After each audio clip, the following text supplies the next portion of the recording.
एक अनाथालय में एक नया बच्चा आया जिसका नाम था अय्यान। वह बाकी बच्चों से बहुत अलग था।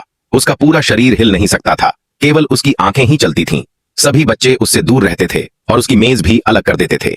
छुट्टी के समय जब सभी बच्चे खेल रहे होते थे, अय्यान अकेला अपनी व्हील चेयर पर बैठा रहता था। तभी एक लड़की जिसका नाम था सारा उसके पास आई। सारा ने अय्यान से बात करने की कोशिश की, लेकिन अय्यान ने सिर्फ अपनी आंखें झपकाईं। सारा ने एक रस्सी ली और उसे खिड़की से बांध दिया।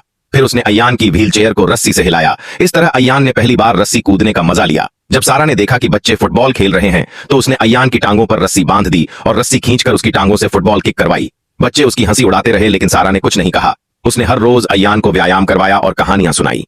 कुछ समय बाद अय्यान ने मुस्कुराना सीख लिया और उसकी टांगों में थोड़ी ताकत भी आ गई। लेकिन एक दिन टीचर ने सारा से कहा कि अय्यान को अब आराम और शांति की जरूरत है। सारा ने उसकी परवाह नहीं की। उसने कमरे की मेज हटाई, रिकॉर्ड प्लेयर चालू किया और अय्यान को गोद में लेकर नाचने लगी। अय्यान की आंखों में आंसू आ गए। उसने सोचा, काश उसके हाथ पैर सही होते।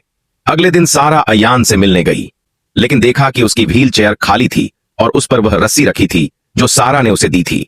सारा को लगा कि अय्यान ठीक हो गया, लेकिन तभी उसने सुना कि टीचर कह रहे थे अय्यान रात में गुजर गया। कई साल बाद सारा अनाथालय की टीचर बन गई और आज भी वह अपनी कलाई पर वही रस्सी बांधती है।